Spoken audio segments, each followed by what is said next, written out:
Jeremy Harrell for his 5-minute opening statement. Thank you, Mr. Chairman, for the opportunity to testify today.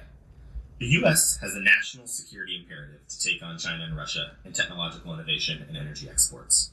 These adversaries are deploying vast resources around the world to advance their geopolitical aims and dominate the global energy sector.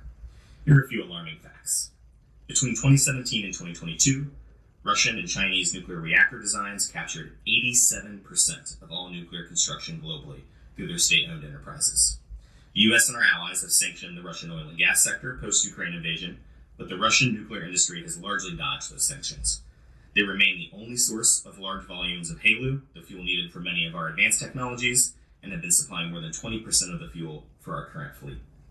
The U.S. is also 100% reliant on imports for 12 of the 50 critical minerals essential to our economy and national security, and China was the leading producer of 30 of those 50. There are countless other examples.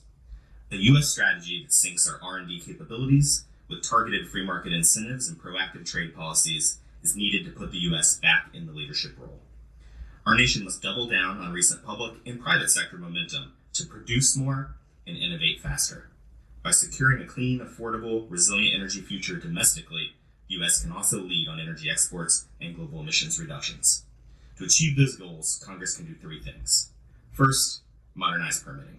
The single largest mover of private sector investment is regulatory certainty.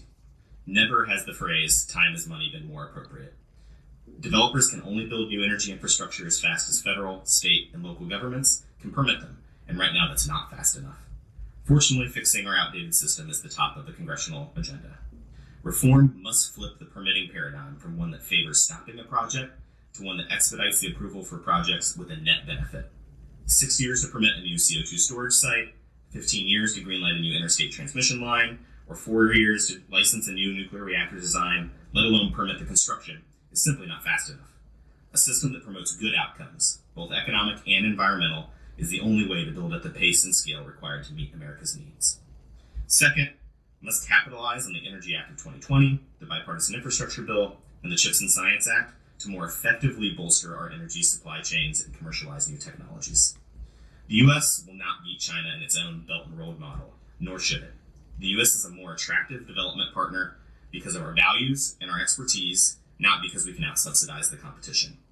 Targeted federal policy should empower American entrepreneurs, accelerate American innovation, and foster private sector investment into American industries. The DOE and our national labs can play a significant role with proper program implementation. For example, the bipartisan demonstration programs need to be additive, not duplicative to private sector investment. The program should support cutting-edge and capital-intensive technology that power and industrial sector leaders may not do alone. This means ensuring proper use of taxpayer resources all the way to project delivery, investing in industries where the U.S. could develop a leading edge, and ensuring the maximum benefit goes to the American supply chain. Carbon capture is a great example. 40% of projects in development globally are in the United States. We have the lead on other countries through a combination of engineering expertise, technical leadership, and bipartisan policy like the 45Q tax credit, along with the DOE carbon capture demonstration program. Going forward, the U.S. can parlay this leadership edge into a project network here that supports grid reliability and American manufacturing while exporting to coal and gas-reliant trading partners. And third, we must foster more global market opportunities for American technologies. The economic opportunity for the U.S. is remarkable.